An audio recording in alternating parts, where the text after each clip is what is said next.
आपने ट्रांसफ़र की रिक्वेस्ट लगाई, वो कंप्लीट होने का एसएमएस तो आ गया, लेकिन आप कैसे वेरीफाई करोगे कि ट्रांसफ़र में जो जो होना चाहिए वो कंप्लीट हुआ है या नहीं हुआ है? इस वीडियो में हम यही जानेंगे। मेरा नाम सागर है, मैं एक पीएफ कंसल्टेंट हूँ और यहाँ जो आप देखने वाले हैं वो प्रैक्टिकल जानकारी है। ध्यान से समझिएगा मैं क्या कह रहा हूँ। मैं आपसे ये कहना चाहता हूँ कि ट्रांसफ़र के लिए 3 स्टेजेस होते हैं। पहला स्टेज होता है कि आप अपने तरफ से रिक्वेस्ट लगाते हैं, जिसे एम्प्लॉय की तरफ से रिक्वेस्ट मान लिया जाएगा। फिर एम्प्लॉयर करता है और उसके बाद पीएफ ऑफिस में उस ट्रांसफ़र रिक्वेस्ट को फाइनली एक्सेप्टेंस मिल जाती है। तो यहाँ पे 3 पार्टी होती हैं। आपके यहाँ से रिक्वेस्ट एम्प्लॉयर के पास से पीएफ ऑफिस। अगर एम्प्लॉयर के पास अटक गई तो फिर वो आगे नहीं बढ़ेगी। पीएफ ऑफिस ने रिजेक्ट कर दी तो फिर वो ज़ीरो आ जाएगा। ऑटो क्लेम अगर होता है तो फिर वहाँ एम्प्लॉयर का रोल हट जाता है, सीधे पीएफ ऑफिस में आपकी रिक्वेस्ट प्रोसेस होने के लिए चली जाती है।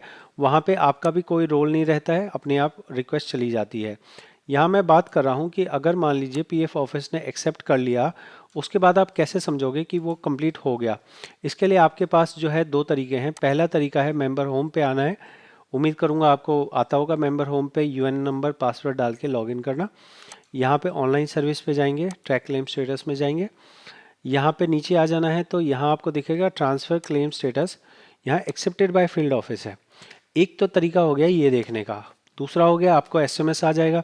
तीसरा क्या है? तीसरा है कि पीएफ पासबुक में जाना है। पासबुक में आप देखेंगे पुरानी कंपनी जो है, जो आपकी पिछली कंपनी होगी, उसके अंदर बैलेंस हो गया होगा ज़ीरो।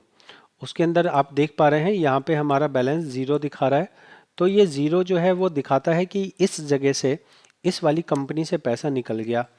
अभी निकल जाना ही काफ़ी नहीं है, उसको अगले वाले में आना भी ज़रूरी है।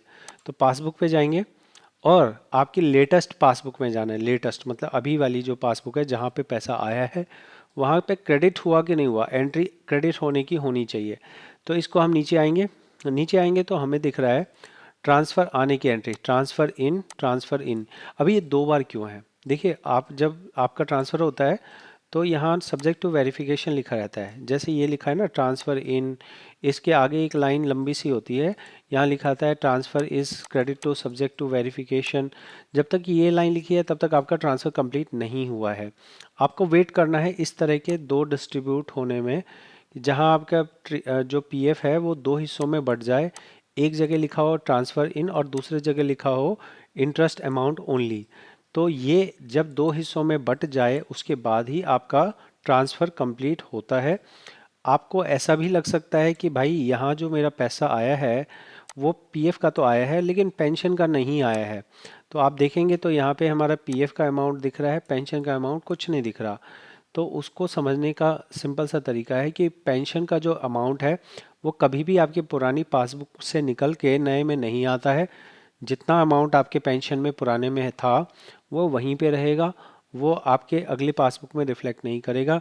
लेकिन जब अगर ऐसी कोई परिस्थिति आती है जहां आप अनएम्प्लॉयड हो जाते हो, कोई जॉब नहीं है आपके पास, तब अगर आप फॉर्म 10C भरेंगे तो इस वाली पासबुक में जो पेंशन है वो भी मिलेगा और पिछले वाले जो आप ट्रांसफ़र कर चुके हैं उसमें जो पासबुक में पेंशन है वो भी आपको मिलेगा। ठीक है, तो ये थी कंप्लीट जानकारी कि कैसे आप देखेंगे आपका ट्रांसफ़र हुआ है या नहीं।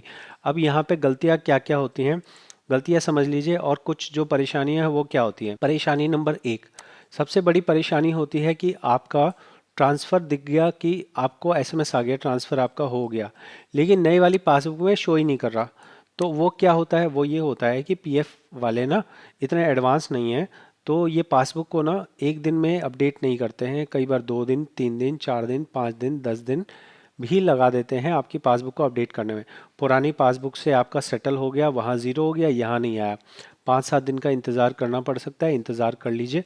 अगली परेशानी है सब्जेक्ट टू वेरिफिकेशन की, कि आपका ट्रांसफ़र आपको लगता है कंप्लीट हो गया, लेकिन वो सब्जेक्ट टू वेरिफिकेशन है और इसी बीच में आपने पैसा निकालने का फॉर्म भर दिया। अगर भर दिया तो इसके आगे जो सब्जेक्ट टू वेरिफिकेशन के आगे अमाउंट लिखा है वो आपको नहीं दिया जाएगा, वो आपको नहीं मिलेगा। तो ये मेन 2 परेशानियां होती हैं जो आपको होती हैं। तो इन इन दोनों परेशानी से बचने का सिंपल सा तरीका है, ट्रांसफ़र ना आया हो तो 5-10 दिन का वेट कीजिए। सब्जेक्ट टू वेरिफिकेशन हो तो उसके हटने का वेट कीजिए। अगर इन दोनों में से ये दोनों काम अगर 5-10 दिन में नहीं होते हैं तो शिकायत कीजिए। शिकायत में होगा या नहीं होगा ये राम भरोसे है। यहाँ कोई ऐसा मैकेनिज़्म नहीं है कि आपने शिकायत कर दी तो बड़ा उनको कोई फ़र्क पड़ रहा है। एक भाई साहब ने कहा हम तो ट्विटर पे ट्वीट कर देंगे।